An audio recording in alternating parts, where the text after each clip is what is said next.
Julio Verne yo creo que es como tantos otros avatares, es decir, gente que aparece en un momento puntual de la historia, se llama en Mahoma, se llama en Jesucristo, se llama en Carlomagno.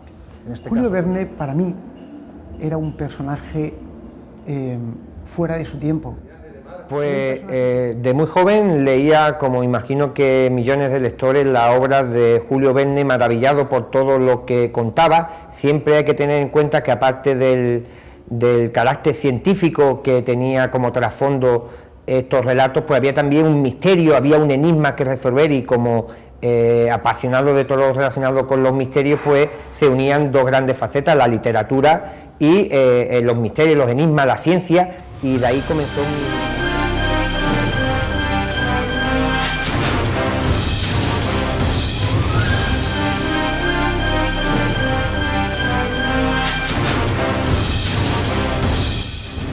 Cronos, con José Antonio Colinet.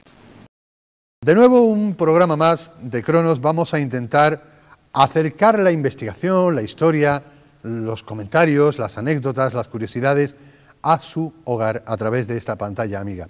Esperamos contar con su complicidad y que nuestros productos de historia y enigma estén siendo de su agrado. Hoy vamos a adentrarnos en quizás, y digo quizás porque vamos a tener 2 capítulos en la segunda parte, la próxima, hablaremos de otro señor, quizás digo el padre de la ciencia ficción. El siguiente será H.G. Wells, y ahí están los dos luchando por la paternidad, como en un buen programa del corazón se tratará. Para hablar de este hombre que a mí personalmente en la infancia me trajo muy buenos deseos de lectura, deseos de aventura, deseos de fantasía, a través de esas revistas tebeos, de las joyas literarias juveniles de Bruguera, que devoraba, como ahora devoro bocadillos de salchichón, y me hizo fantasear y conocer a Miguel Strogoff, viajar al centro de la Tierra, dar la vuelta al mundo en 80 días. En definitiva, estamos hablando lógicamente de Julio Verne. Vamos a intentar hacer un repaso por su biografía, por sus libros, por sus profecías, y tenemos aquí, en esta tertulia, en este quórum, a 2 amigos. Uno, el habitual, el que siempre está con nosotros porque es codirector, colaborador y coordinador de este Cronos. José Manuel García Bautista, muy buenas. ¿Qué tal, José Antonio? ¿Qué fue para el niño José Manuel García Bautista Julio Verne? Pues Julio Verne fue ante todo un maestro que logró llevarme a otros mundos, ¿verdad? Otros mundos que él imaginó con esa hábil pluma que tenía y que, bueno, hizo que volaran globos, hizo que viajaran submarinos, hizo que llegara a la luna. Y fíjate cuál es mi sorpresa, que lo hizo cuando aún esos objetos que él describía en sus libros pues no habían ni tan siquiera sido esbozados por la ciencia. Con lo cual, Julio Verne, hay que decir que para un niño sobre todo es la imaginación, es la alegría, la imaginación, y eso es lo que significa. Vamos a presentar al invitado de esta tertulia en el día de hoy y de la próxima, de la de H.G. Wells, porque entiende de estos temas, porque sabe, porque los disfruta, porque en libros anteriores ha escrito o ha mencionado a estos autores y sobre todo la ciencia ficción. Es el subdirector de la revista Cambio 16, colaborador en infinidad de revistas, medios de comunicación y escritor de libros como este del que hablaremos en un momentito. Javier Márquez, muy buena. Muy buena y muy bien hallado. Muchas gracias por darme la oportunidad de estar aquí con vosotros, grandes profesionales, mejores amigos. Eso siempre esta es tu casa, lo sabes, y nuestro corazón también. Javier, ¿qué fue Julio Verne para el niño Javier Márquez?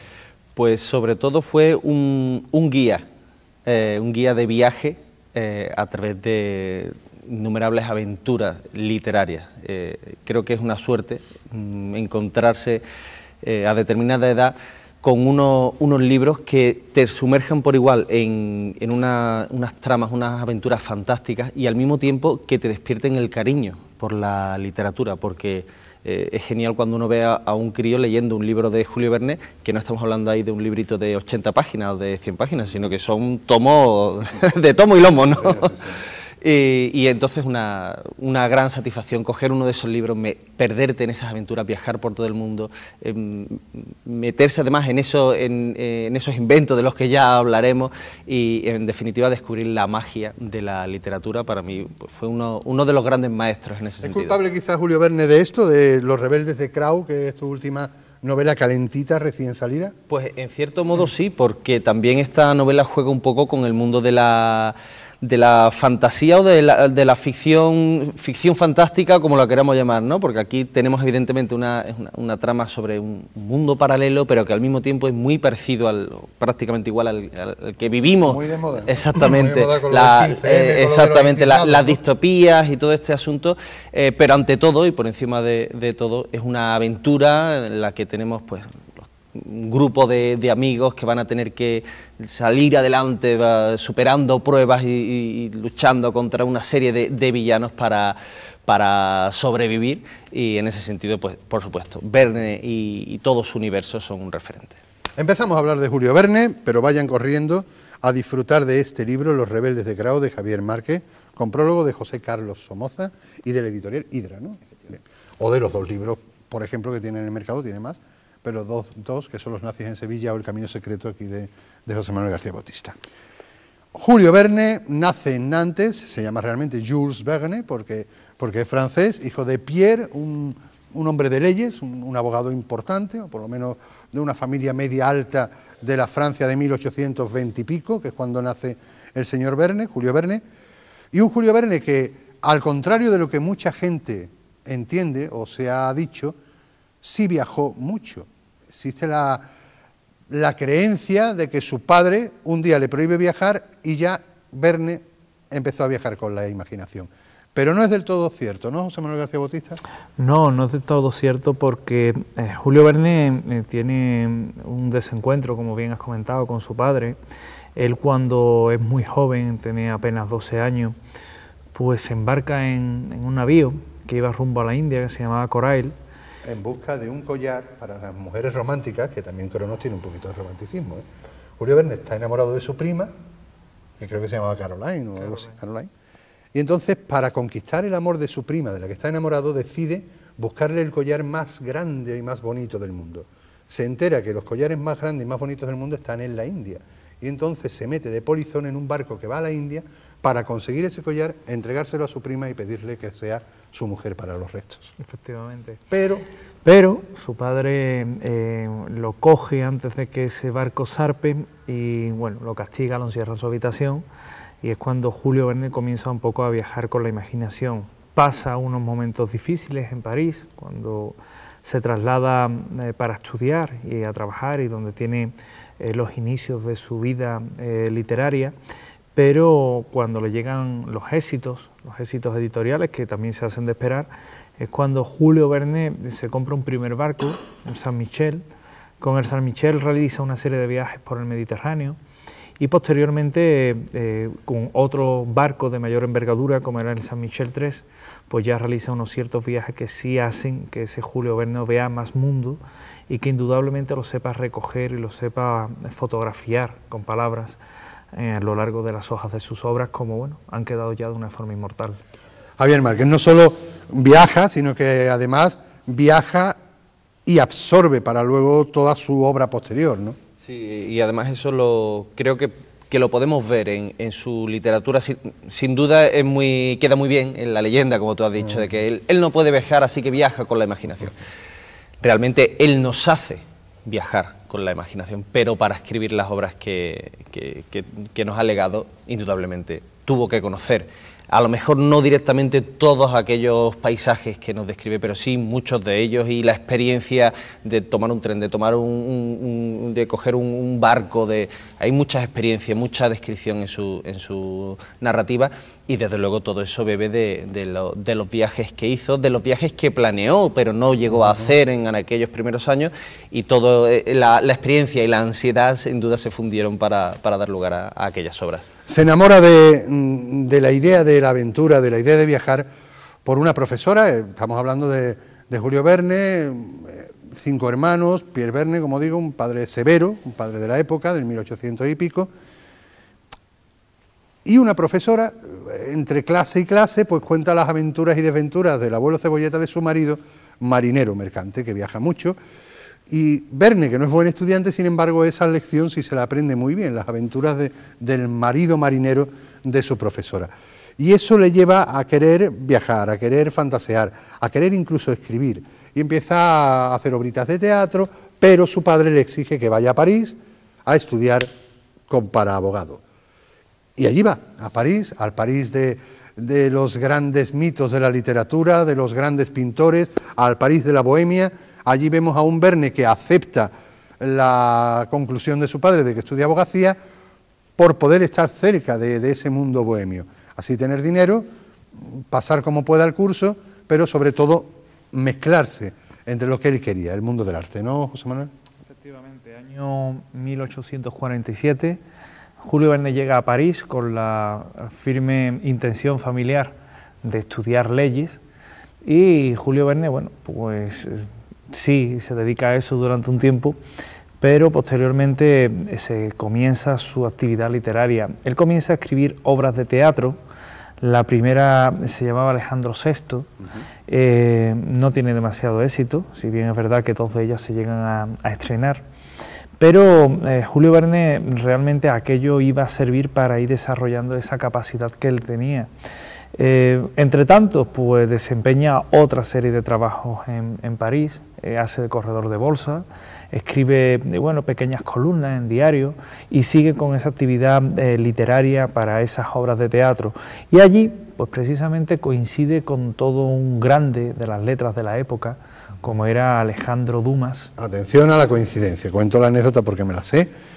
Julio Verne, muerto de hambre, se gastaba todo el dinero que papá le mandaba en novelas, en leer, en las noches de Bohemia de París para ir a los círculos literarios y artísticos, y desfallecido, muerto de hambre, un día sale corriendo a uno de estos círculos literarios, donde supongo que también habría algo para picar, y el hombre iba corriendo para comer, y bajando esas escaleras del círculo literario, señor Orondo, más que yo todavía, bien puesto, que no le deja pasar por su volumen, se choca Julio Verne con él y empiezan a tener un enfado, una discusión. Entonces, usted es que está muy gordo y no he podido pasar porque usted está muy gordo. Dice, pues sí, señor, además estoy bien comido porque me he comido una tortilla nantesa riquísima. Imagínense, como un gazpacho andaluz, y Verne se mete aquí y no saben hacer las tortillas de Nantes, que era su ciudad natal, ¿no? Lo que era un enfado se convierte en una broma, y Alejandro Dumas le dice a Julio Verne, pues si usted de verdad sabe hacer esas tortillas, venga el sábado a mi casa y hágame una tortilla como se hace en su tierra, en Nantes. Y ahí Julio Verne va el sábado a la casa de Alejandro Dumas, le hace la tortilla y nace una amistad que le abrió muchísimas puertas, no solo sociales, sino del corazón y de la fantasía, ¿no, Javier Márquez? Yo creo que sí, que el espíritu de la aventura noble, de la amistad, de la camaradería que advertimos en las obras de Dumas, sobre todo en aquellos tres mosqueteros, están en Julio Verne, y creo que son uno de los impulsos que le llevan a pasar de esas obras teatrales que comentábamos antes a la narrativa, combinando con esa herencia de aquella maestra que le contaba las aventuras de su marido, ¿no? Es evidente que Dumas ha influido a muchos autores, y desde luego Julio Verne fue uno de los principales. Dumas le consigue una serie de trabajos, eso va haciendo que Verne pueda seguir sus estudios para contentar a su padre, pero tener un dinerito extra para mantenerse. Entre otras cosas, se gasta el dinero en un piano, o sea que también era músico. Verne en sus ratos de ocio era músico. Y sobre todo, como su prima, esa maravillosa por la que él se iba a fugar a la India, se casa con otro, no con él se convierte en misógino y se reúne con un grupo de artistas y gente de la Bohemia haciendo el club de los que no se casarán nunca. O sea que, pese a que tú me comentabas fuera de micrófono que Julio Verne habla de las mujeres mucho, de las mujeres en las novelas, sin embargo el principio por lo menos de Verne era misoginia, llegó a odiar a las mujeres, ¿no? Sí, pero además tengamos en cuenta que tal vez por ese principio las mujeres de Verne no son las mujeres de la época en la literatura, es decir, son mujeres aventureras, mujeres aguerridas, incluso por ejemplo en La Vuelta al Mundo, claro, en la Vuelta al Mundo 80 días, por ejemplo, que tenemos a toda una princesa india, y sin embargo es una princesa que irrumpe en aquel club de caballeros, rompiendo todas las reglas, es decir, que no es la dama que va siempre detrás del protagonista y que es completamente inactiva en la acción. Aquí no, aquí son... O en Los hijos del Capitán Grant, eso es. La verdadera movilizadora es la hija del Capitán Grant, exactamente, ¿no? O sea que eso, hay mujeres en su novela, pero no es la mujer tradicional de la que a la que cae rendido cualquier protagonista, ¿no? No es la damisela de los Tres Mosqueteros, por ejemplo. Pese a esa misoginia, don José Manuel García Bautista llega a casarse, pero se casa además llevando una rebeldía innata en el señor Verne. Se casa con una separada o divorciada, con 2 hijos, o sea, mayor que él, por llevarle la contraria también a todo el mundo, ¿no? Se casa con una señora viuda que se llamaba Norín y que estaba llamada a ser, bueno, pues esa pareja que le diera estabilidad, y lo que en principio se presuponía como un matrimonio adecuado se convirtió realmente en una tortura. Gracias a esa actitud severa que tenía Honorín, pues Julio Verne adquiere ese primer barco, el San Michel, y comienza a fugarse, por así decirlo. Él tenía largas escapadas y salía con el barco y se perdía en la mar. ¿Sabéis lo que le hace Julio Verne a Honorín? Atención, mujeres. Está ya embarazada, van creo que a Nueva Inglaterra, creo recordar, a visitar a la hermana de su esposa, ¿no?, de Honorín. Y alguien le propone en ese viaje, en esos días de descanso, a Julio hacer un viaje a otro lugar, no sé si era a Finlandia y Noruega, o sea, que era al ladito, ¿no? Y Julio Verne se escapa en el barco con este hombre, y cuando vuelve ya tiene el niño en las manos, Honorín, que es Michel, por eso los barcos se llaman San Michel, es el nombre de su hijo. O sea, que dejó tirada a su mujer para que pariera sola, ¿no? Y él se fue de viajes. Efectivamente, fue un matrimonio bastante tortuoso del que nace Michel Verne, que luego le daría un disgusto a su padre con el tiempo, y que bueno, en cierta forma Julio Verne quedó bastante atormentado de aquel matrimonio. No obstante, él, las damas que retrataba en sus obras precisamente eran un poco la antítesis de esa actitud que representaba su esposa. Julio Verne, para mí, era un personaje fuera de su tiempo. Era un personaje que quizá incluso en este día de hoy no debería o no podría estar representado. Creo que como todos los hombres de ciencia, sabios, místicos, o como todos los hombres de un gran saber oculto. Para mí fue un visionario, alguien que supo realmente expresar lo que tenía en su mente en esas obras que creo que han dado la vuelta al mundo, bueno, creo, no lo sé, y que bueno, que seguirán perdurando por todos los tiempos para aquellos que nos gusta la ciencia y el avance, ¿no? Aquellos que nos arrancaban esos momentos tan especiales con sus obras, y quizá dentro de poco ese viaje al centro de la Tierra sea algo más que simplemente una novela. ¿Quién sabe? Hombre, Julio Verne va a hacer 3 programas y pico, un adelantado, un tío muy bien informado y muy bien asesorado por sus amigos, ser un visionario en su época era porque estaba muy bien rodeado de amigos científicos, leía mucha ciencia ficción y mucha ciencia. Hay que decir también que tenía un lado oscuro, como puede ser pertenecer a sociedades secretas francmasónicas, ¿no?, de los cuales luego viene la masonería especulativa, uno de los padres, además, de la masonería especulativa, lo podríamos decir, y un tío muy culto, Tenemos a un Verne que, bueno, no tiene una vida nupcial muy maravillosa, pero socialmente creo que invierte en bolsa, no le va mal, ya está teniendo un poquito de nivel económico bueno, pero no llega a ser el escritor popular o el dramaturgo popular, ¿no?, que él quería ser. No, eso le va a llegar posteriormente. Él va a ir sobreviviendo y lo que le va a permitir dedicarse a sus libros, pero va a ser con el paso del tiempo como él va a adquirir la notoriedad. Me vas a permitir que haga un apunte, porque mientras estabais hablando con toda esta historia de la mujer y tal, es muy curioso hacer el paralelismo entre Julio Verne y otro gran autor de aventuras que tenemos todos muy presentes, como es Ian Fleming, el creador de 007. Él también era relativamente amigo de las mujeres, se casa finalmente, ya muy mayor, y para escapar del tedio del matrimonio, como él lo definía, crea 007 y se dedica a inventar todas aquellas aventuras. O sea que ambos tienen en el mundo de la aventura literaria una puerta de escape a lo que ellos consideran. Y además le nace la pasión por la novela casi al final. Sí, eso, o sea, eso es. Igual que Julio Verne. Julio Verne no, aunque le gustaba, pero él no sabía que su éxito iba a ir por la novela de aventuras y de acción. Sí, ¿no? Es un caso muy curioso. Vamos a saltarnos algunos trechos en el tiempo. De repente, Verne, que le encanta eso de las aventuras, de viajar, de mezclar, estudia mucha ciencia, eso sí, ¿no? O sea, era un devorador de revistas científicas de la época, ¿no? De hecho, o sea, dice, un profeta. No es que tanto fuera un profeta, que ya veremos que a lo mejor sí, sobre todo era un estudioso increíble de los avances de su tiempo, ¿no? Julio Verne no era un profeta.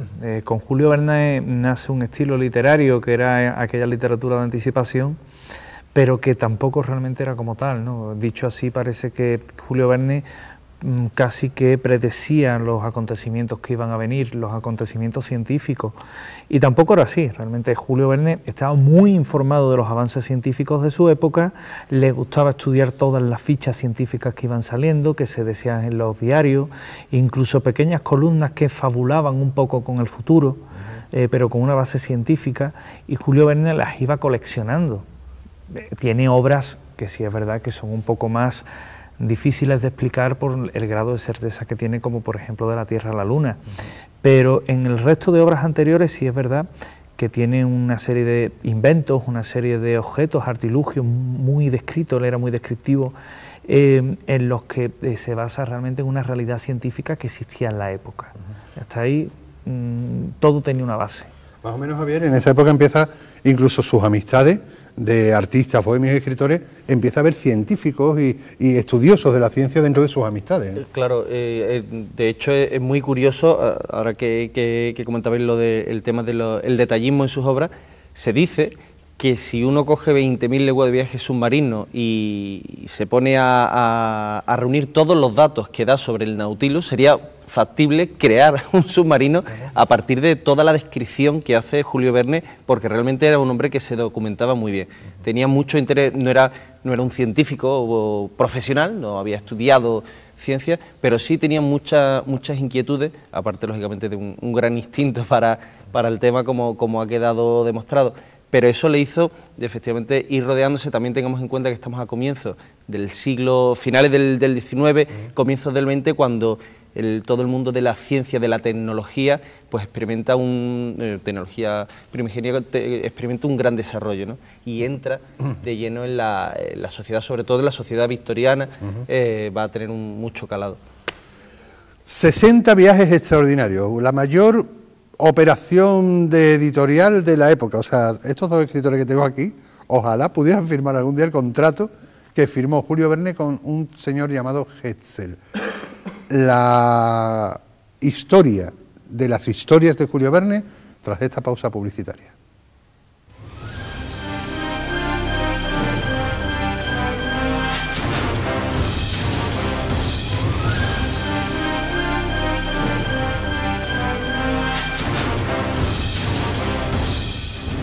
Cronos, con José Antonio Colinet. Pues Julio Verne es el iniciador de mi lectura a la novela fantástica. Yo creo que en ese punto no soy nada original. Yo creo que casi todo el mundo nos ha entrado Verne en los primeros autores que hemos leído, pero sí quiero destacar, para ser distinto a lo que muchas otras personas puedan deciros, una novela de él que se editó hace no mucho. Bueno, hace no mucho me refiero en el siglo XX, ¿no? O sea, a partir del año 90, que se llama París, siglo XX, donde vaticina muchos de los elementos tecnológicos que vamos a utilizar nosotros en el día de hoy. Recuerdo perfectamente el pantelégrafo, que no es más que el fax, y no sé si había un metro y algunas máquinas voladoras. O sea que París, siglo XX, Julio Verne, que no fue profeta, sino un tío muy culto y muy bien informado de lo que venía, y que pues hace ver que la ciencia, el conocimiento de ciencia aplicado a la literatura, hace novelas y obras completamente inmortales.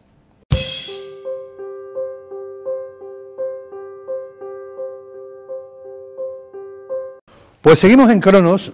Me estoy agachando porque estoy cogiendo este libro, que es Los rebeldes de Crow, que aprovecho para que también vayan a comprarlo en cuanto acabe el programa, de nuestro amigo Javier Márquez, que está con nosotros hablando en esta tertulia de Julio Verne, o Los nazis en Sevilla, o El camino secreto, de José Manuel García Bautista. Hecha esta publicidad, después de la publicidad, vamos a seguir hablando de Julio Verne, y nos habíamos quedado en lo más interesante. Ya el Verne más o menos socialmente estabilizado, aunque con problemas matrimoniales y problemas con su hijo, que ya también lo comentaremos, no llega a cuajar literariamente, hasta que se encuentra de repente, de golpe y porrazo, con un editor llamado Hetzel, que además se llamaba Pierre, pero su segundo era Jules. A lo mejor por eso a Verne no le cogía los libros y de repente otro Julio dice, no, se llama Julio Tocayo, vamos a darle una oportunidad, ¿no? Y Hetzel es el culpable de que el Verne que conocemos ahora, ¿no? Hetzel es el culpable porque confía en la imaginación que ponía aquel casi autor novel en sus obras, y porque realmente aquellos mundos le fascinó. Vieron cómo funcionaba su primer libro, funcionó bastante bien, y a partir de ahí firma toda una colección, toda una serie de libros que prácticamente es su editor de cabecera, porque es el que le publica todas sus obras. A los dos que sois escritores, Hetzel le firma a Verne, después del éxito de su primera novela, que no es su primera novela, ahora hablaremos de su segunda novela, pero la primera que se vio en el mundo, un contrato por 20 años, cada año una pasta increíble, o sea, le dio la vida resuelta. Quiero cada año un X novela, 20 años contratado de golpe y porrazo. Ahora no hay editores así, ¿no? Eso sí que es confianza, ¿eh? Ahora no hay editores así, ¿no? En un autor y en un editor. Sí, porque totalmente. Para firmar a día de hoy un contrato por 20 años hay que estar muy seguro. Pero es que pero no solo no funcionó los 20 años, o sea, llegaron a 40 años sí, llegaron a 40. Sin embargo, fíjate que la primera obra que él escribe, que se le considera su obra póstuma, pero también es verdad que fue la primera, fue París siglo XX. Claro. Y París siglo XX se quedó durmiendo el sueño de los justos en un pero cajón. fue inteligente, ahí fue el propio Hetzel que dice, yo, es que es tu primera novela, no deprimas aquí al mundo. No me hagas una descripción como me haces de París, con un París en la que describes... Pero lo voy a dejar para después, ¿no? El París siglo XX, que tiene muchas cosas que contar, ¿vale? Vamos a ir con la primera novela que se publica, que es 5 semanas en globo.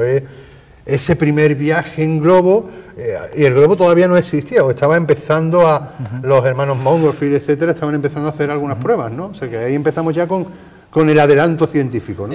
Aludiendo al gancho de un título, pensemos un momento, hoy nos choca, pero planteémonos en aquella fecha, y un título que nos dice 5 semanas en globo. 5 semanas en un globo.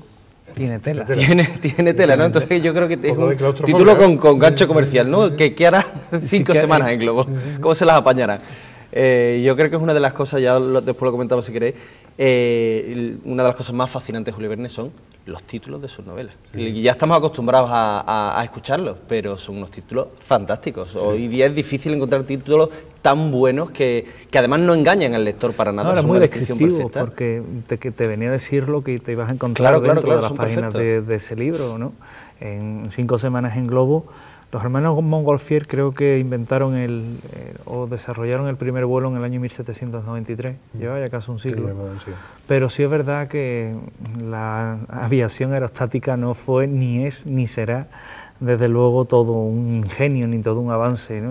Con los modernos reactores, pero sí es verdad que en la época Julio Verne imaginó esa fascinante aventura de poner un globo aerostático, montar una serie de personajes y a lo que diera. Y realmente la obra fue una delicia. Y un pelotazo. Y un pelotazo. Un pelotazo social, o sea, la gente devoraba, porque recuerden que los libros en aquella época empezaron con fascículos, iban por fascículos, iban por trocitos, o sea, nosotros ya los conocemos encuadernados, pero allí a lo mejor eran como en 4 trocitos, las 5 semanas en globo eran como en 4 fascículos, la gente pedía más y pedía más. Porque además pensemos que las obras de Verne van muy bien, y de hecho, como es lógico, estaban pensados para esa estructura, porque son aventuras donde los personajes pasan todo tipo de calamidades para llegar a su objetivo, y bueno, las publica un periódico, tú las lees y llegas al punto ese de ¿qué ocurrirá? Quiero saber mañana cuando lo publiquen cómo continúan esas aventuras, ¿no? En esos viajes extraordinarios vamos a ir ya deslizándonos un poco, aunque también tenemos por ahí unos totales, unas grabaciones de José Antonio Caravaca, que es especialista en esto de las profecías de Verne, ya lo verán. Empiezan a divertirse, a disfrutar, pero a la vez a adelantarse. Y nos vamos, por ejemplo, a 20.000 leguas de viaje submarino. Nos vamos a ese Nautilus, a ese submarino. O sea, estamos hablando de una época que no, o sea, que no había manera científica de pensar que un buque iba a ser capaz de nadar bajo el mar, ¿no? Es increíble, ¿no? Es una idea fascinante. Había una forma ya en época de las invasiones napoleónicas se había descubierto o se había tratado incluso de hacer la guerra con ingenio submarino, y en la guerra de secesión americana también. Julio Verne lo que hace es desarrollar esa idea, darle forma, porque evidentemente el artilugio que le llamaban submarino en la época de Napoleón, en la secesión americana, había que echarle de comer aparte. Entonces Julio Verne lo que hace es que desarrolla esa idea y prácticamente lo que hace es una descripción de un moderno submarino. Evidentemente determinadas partes son fabuladas, tienen mucho de mitológico con el mundo animal, pero innova, nos llega a lo que es el submarino moderno, con una propulsión dinámica, la energía dinámica, que hoy podría ser la energía nuclear, o por qué no irnos casi un siglo más adelante para ver cómo el hombre llega bajo los cascos polares a bordo de un submarino nuclear que se llamaba Nautilus, pero que en este caso no llevaba pabellón francés y sí llevaba pabellón norteamericano. Ese es el gran reto de Julio Verne, pero también hace un alegato ahí, un alegato contra la guerra, un alegato contra la violencia, un alegato a favor de la naturaleza. Y ahí está un personaje que es el propio Julio Verne en su misoginia y en su interiorismo, que es el Capitán Nemo, es el propio Julio Verne interior, ¿no? Exactamente, yo creo que una de las claves de Nemo, aparte de que es un personaje, creo que de los más encantadores como creación literaria de Verne, tiene, como estabas comentando tú antes, esa clave de ser el hombre que rechaza la humanidad por todo lo que la humanidad se está destruyendo a sí misma, así que yo prefiero vivir bajo el mar, prefiero crear esta microsociedad bajo el mar. Creo que es una idea también que es muy interesante que se apunte en una novela de este tipo, y volvemos a lo que decíamos antes, y que se haya convertido en un clásico de la literatura juvenil, con unas ideas tan poderosas, ¿no? Una curiosidad, 20.000 leguas de viaje submarino, que ya había pasado algún tiempo, no fue de las primeras, fue más o menos 10, 12 de esos viajes extraordinarios, se publica primero en España y después en Francia. Es una curiosidad porque se llevaba muy bien con el editor español, que era de los que más rápidamente publicaba las novelas de Hetzel aquí en España, y como regalo, el 20.000 leguas de viaje submarino se publicó primero en España y después en Francia. Fue la única... Han cambiado los tiempos. Sí. Se publica en España. Sí, fue la primera vez. Vamos a seguir viajando.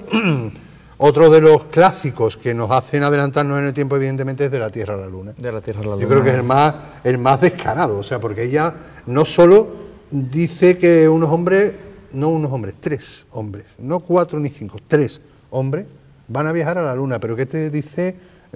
Todos los datos científicos que luego pasó en el Apolo 11. Además, yo creo que es una de las novelas más arriesgadas en ese sentido porque, bueno, como estamos diciendo, 20.000 leguas de viaje submarino, algunas de las otras, toma elementos que ya existen, o artilugios, o proyectos que ya están en marcha o de los que se ha hablado mucho y los va perfilando.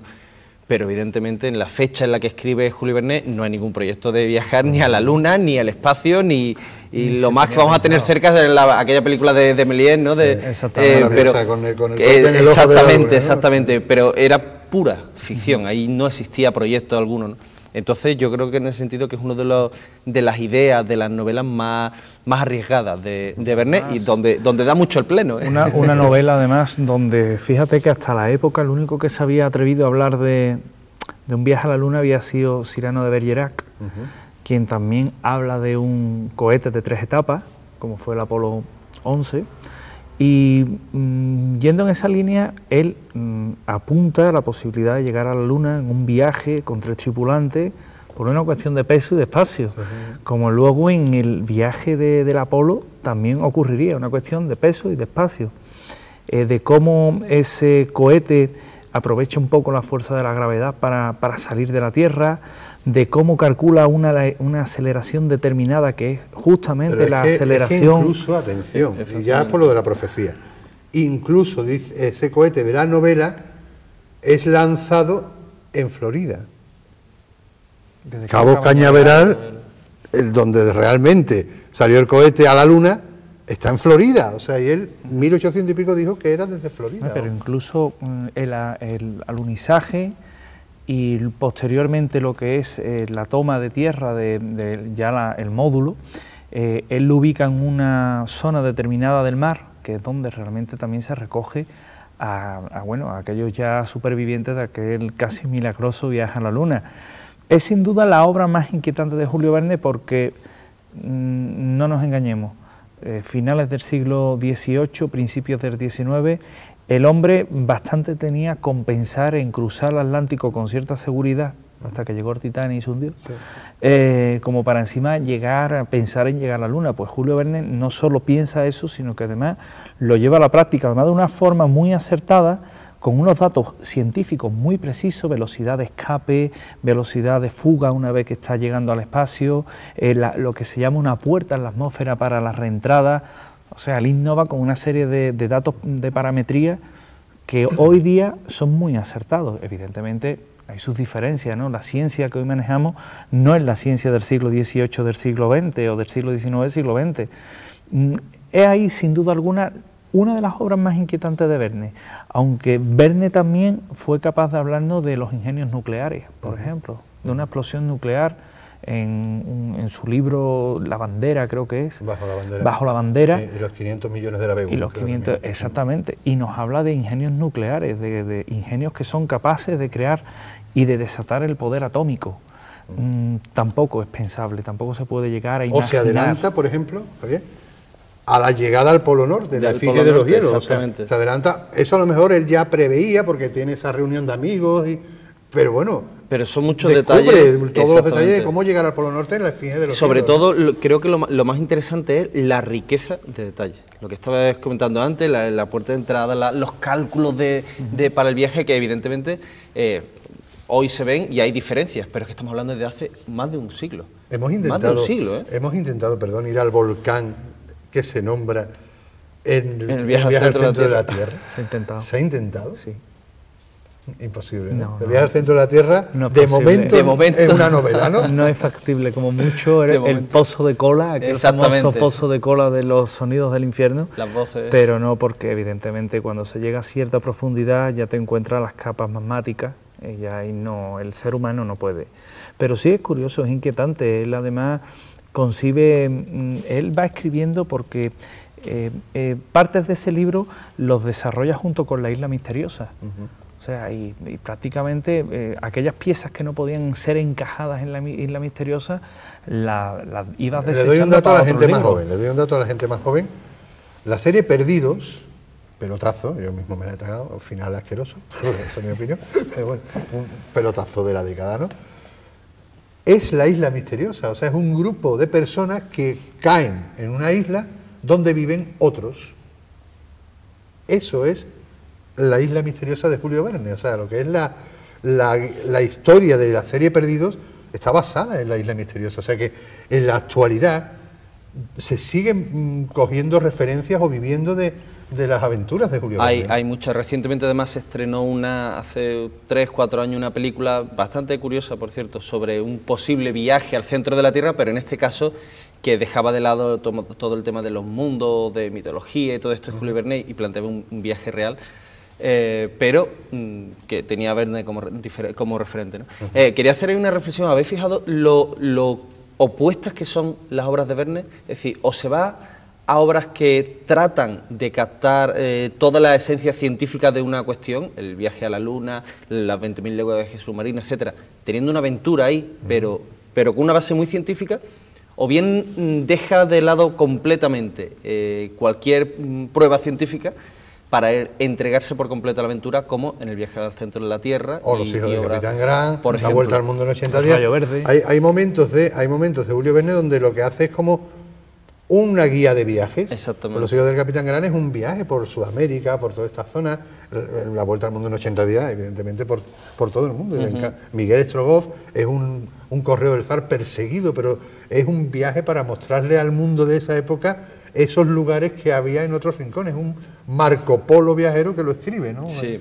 Más o menos, ¿no? Sí, sí, sí, sí. Le va bien la vida literaria por fin, pero en la vida personal hay un sobrino que se llama Gastón, que él quiere mucho, que un día de repente con 25 años le pega un tiro a Verne.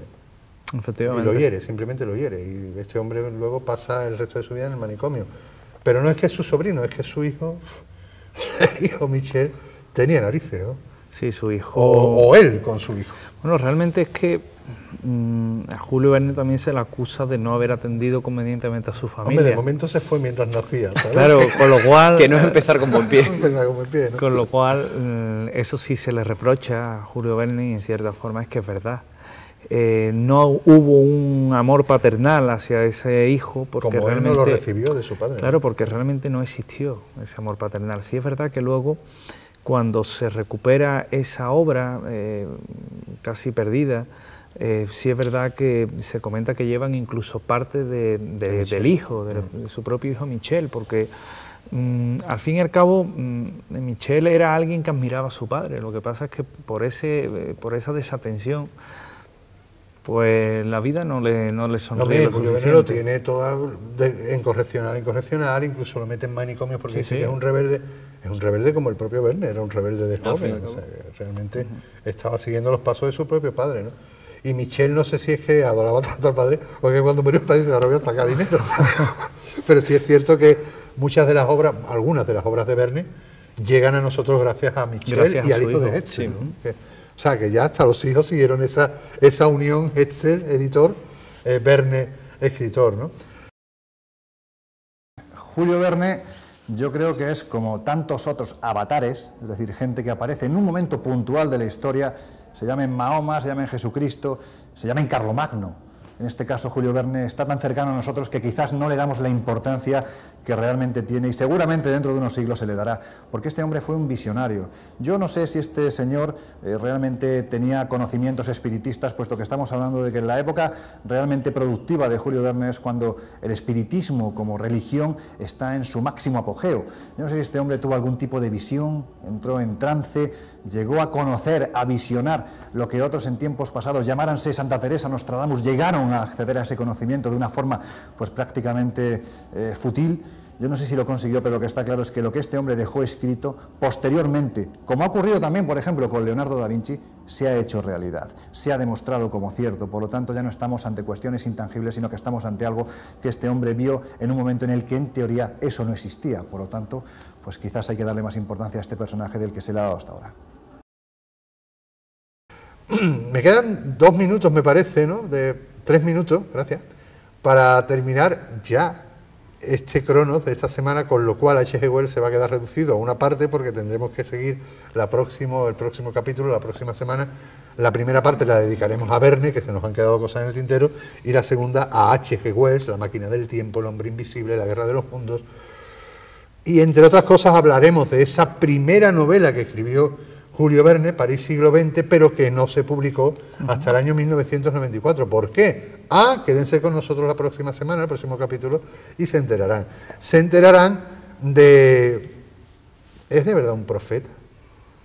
¿Profetizó más cosas Julio Verne? Robur el Conquistador. Una novela para tener en cuenta. Hablaremos de ella la próxima semana. Una pista para la semana que viene. ¿Qué dejamos ahí en el tintero para los espectadores que se queden ansiosos por ver el siguiente programa? Una pista, Los ingenios voladores de Julio Verne. Los ingenios voladores de Julio Verne. Javier, una pista para la próxima semana. Pues me pillas un poco... Mientras tanto, vayan pensando en comprar este libro, Los rebeldes de Crow, de Crow, perdón. Deja verme, te estoy dando tiempo porque pienses. Bien. Editorial Hydra y... Fantástico. Yo creo que una de las mejores cosas, de las más interesantes que podemos hablar la semana que viene, son las similitudes y diferencias entre Verne y H.G. Wells. También lo haremos. Todo eso y mucho más en el próximo Cronos. Yo de usted no me lo perdería, forastero. Meterse además en esos inventos de los que ya hablaremos y en definitiva descubrir la magia de la literatura. Para mí pues, fue uno de los grandes maestros en ese sentido. ¿Es culpable quizás Julio Verne de esto, de Los rebeldes de Crow, que es tu última novela calentita, recién salida? Pues en cierto modo sí, porque también esta novela juega un poco con el mundo de la la fantasía o de la ficción fantástica, como la queramos llamar, ¿no? Porque aquí tenemos evidentemente una trama sobre un mundo paralelo, pero que al mismo tiempo es muy parecido prácticamente igual al que vivimos. Muy de moda. Exactamente. Muy de moda con lo del 15M, exactamente, con lo de los las distopías y todo este asunto, pero ante todo y por encima de todo es una aventura en la que tenemos pues un grupo de amigos que van a tener que salir adelante superando pruebas y luchando contra una serie de villanos para sobrevivir, y en ese sentido, pues por supuesto, Verne y todo su universo son un referente. Empezamos a hablar de Julio Verne, pero vayan corriendo a disfrutar de este libro, Los rebeldes de Grao, de Javier Márquez, con prólogo de José Carlos Somoza y de la editorial Hidra, ¿no? O de los dos libros, por ejemplo, que tiene en el mercado, tiene más, pero dos que son Los nazis en Sevilla o El camino secreto aquí de José Manuel García Bautista.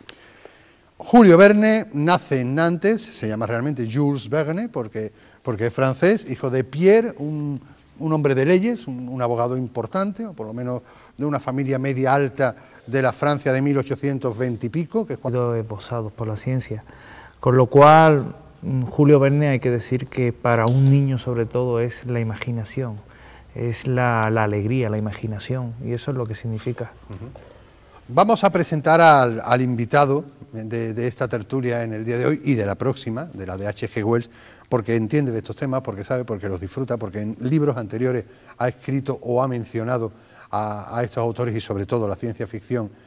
Es el subdirector de la revista Cambio 16, colaborador en infinidad de revistas, medios de comunicación y escritor de libros como este del que hablaremos en un momentito. Javier Márquez, muy buena. Muy buena y muy bien hallado, muchas gracias por darme la oportunidad de estar aquí con vosotros, grandes profesionales, mejores amigos. Eso siempre esta es tu casa, lo sabes, y nuestro corazón también. Javier, ¿qué fue Julio Verne para el niño Javier Márquez? Pues sobre todo fue un guía de viaje a través de innumerables aventuras literarias. Creo que es una suerte encontrarse a determinada edad con unos libros que te sumergen por igual en unas tramas, unas aventuras fantásticas, y al mismo tiempo que te despierten el cariño por la literatura, porque es genial cuando uno ve a un crío leyendo un libro de Julio Verne, que no estamos hablando ahí de un librito de 80 páginas o de 100 páginas, sino que son tomos de tomo y lomo, ¿no? Sí, sí, sí. Y entonces una gran satisfacción coger uno de esos libros, perderte en esas aventuras, viajar por todo el mundo. Digo, el padre de la ciencia ficción, el siguiente será H.G. Wells, y ahí están los dos luchando por la paternidad, como en un buen programa del corazón se tratará. Para hablar de este hombre que a mí personalmente en la infancia me trajo muy buenos deseos de lectura, deseos de aventura, deseos de fantasía, a través de esas revistas tebeos, de las joyas literarias juveniles de Bruguera, que devoraba, como ahora devoro bocadillos de salchichón, y me hizo fantasear y conocer a Miguel Strogoff, viajar al centro de la Tierra, dar la vuelta al mundo en 80 días. En definitiva, estamos hablando lógicamente de Julio Verne. Vamos a intentar hacer un repaso por su biografía, por sus libros, por sus profecías, y tenemos aquí, en esta tertulia, en este quórum, a dos amigos. Uno, el habitual, el que siempre está con nosotros porque es codirector, colaborador y coordinador de este Cronos. José Manuel García Bautista, muy buenas. ¿Qué tal, José Antonio? ¿Qué fue para el niño José Manuel García Bautista Julio Verne? Pues Julio Verne fue ante todo un maestro que logró llevarme a otros mundos, ¿verdad? Otros mundos que él imaginó con esa hábil pluma que tenía, y que, bueno, hizo que volaran globos, hizo que viajaran submarinos, hizo que llegara a la luna. Y fíjate cuál es mi sorpresa, que lo hizo cuando aún esos objetos que él describía en sus libros, pues no habían ni tan siquiera sido. Julio Verne, yo creo que es como tantos otros avatares, es decir, gente que aparece en un momento puntual de la historia, se llamen Mahoma, se llamen Jesucristo, se llamen Carlomagno. Julio Verne, para mí, era un personaje fuera de su tiempo. Pues de muy joven leía, como imagino que millones de lectores, la obra de Julio Verne, maravillado por todo lo que contaba. Siempre hay que tener en cuenta que aparte del carácter científico que tenía como trasfondo estos relatos, pues había también un misterio, había un enigma que resolver, y como apasionado de todo lo relacionado con los misterios, pues se unían dos grandes facetas, la literatura y los misterios, los enigmas, la ciencia, y de ahí comenzó